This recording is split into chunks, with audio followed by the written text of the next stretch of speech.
Now, one thing you may or may not know is that, according to the history books, the first European settler in Lynn County, Iowa, was none other than Edward Crowe. I don't know if we're related or not, but I do know that my middle name is Edward, and my last name is Crowe. I also know that Edward Crowe came out here from Ohio, and he probably came the same way that the rest of the Iowa Crows came, which is down the Ohio River and up the Mississippi.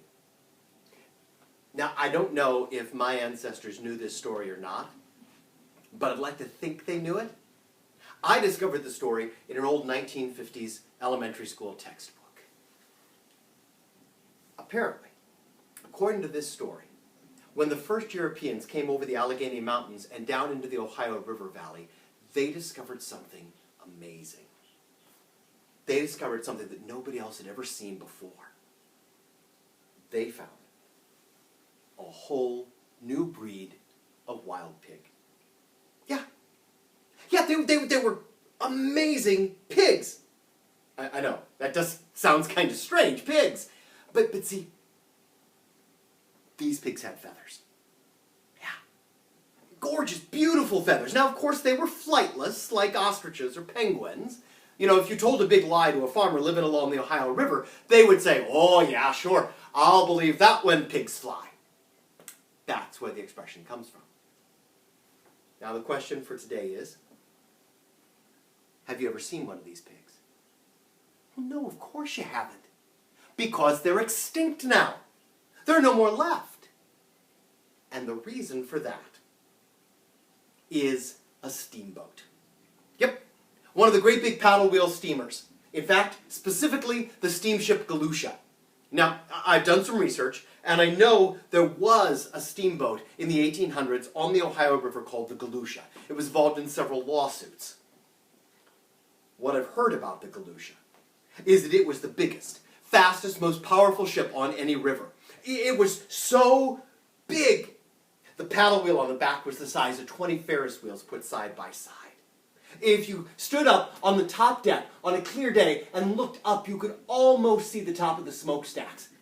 They were so tall, the crew had to crank them down like telescopes in order to fend underneath the bridges. And the whistle. The Galusha's whistle was so loud that it was only blown in great emergencies because it would break off windows in houses 3 miles off. That's the Galusha. Now, one fine sunny spring morning, the Galusha was docked at Pittsburgh, Pennsylvania, and the crew had just finished loading it up, from top to bottom and stem to stern, with case upon case upon case of fresh donut holes. And these donut holes were bound for Cincinnati, Ohio.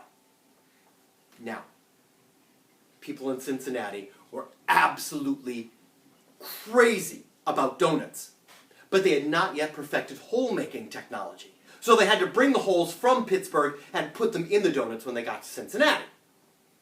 Now the entire ship is loaded, and the captain got word that there had been heavy rain upstream, and all the way down the Ohio is flooding. And if they don't make it to Cincinnati in 2 hours, the river will be too deep, and they won't fit under the bridges. Anybody know how far it is from Pittsburgh to Cincinnati by river? Anyone? 465 miles. The fastest ships did it in 2 or 3 days, and the Galusha had just under 2 hours. But the captain wasn't worried. He knew he had a fast ship. So he had the firemen bring on board every stick of wood they could find. They built up a massive head of steam, and he took the big lever, and he pulled it into reverse. And the big wheel went, and they backed out into the harbor. And then he took the lever, and he slammed it past forward straight to full steam ahead. And the big wheel went, and the ship bucked and jumped and they shot out of the water like lightning that was late for supper. They left so fast they scalded the water in the harbor, and everybody in Pittsburgh had boiled fish for supper that night. And they were skimming their way down the river. That big wheel was spinning and spinning, and the firemen were throwing wood on the fire. Captain checks his watch. They've been out for about an hour, and they're barely halfway there. They still have 232.5 miles to go. And the head fireman came up and he said, "Captain, we're never going to make it, sir. I'm giving her everything she's got, and it's not enough."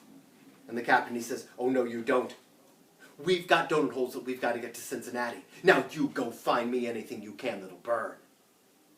And that's what they did.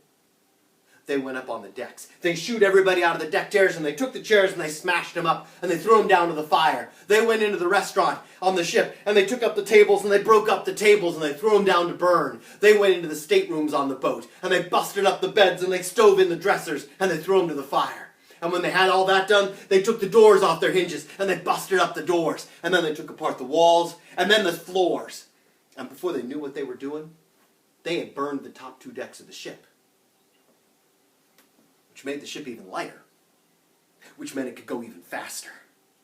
And now the Galusha was flying along so fast, that big paddle wheel was just a blur. You could barely see it. Now, if something goes by you at that kind of speed, it's going to kick up some wind.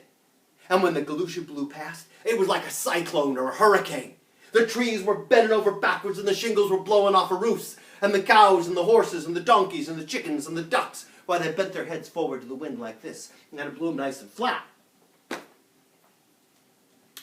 But the pigs, those beautiful feathered pigs, why, they was just as dumb as posts. And they didn't want to get dust in their eyes. So they turned around like this. And the wind stripped every last one of them as naked as Thanksgiving turkeys. And from that day to this, there has never been another feathered pig in the Ohio River Valley. And that is the story of the Galusha.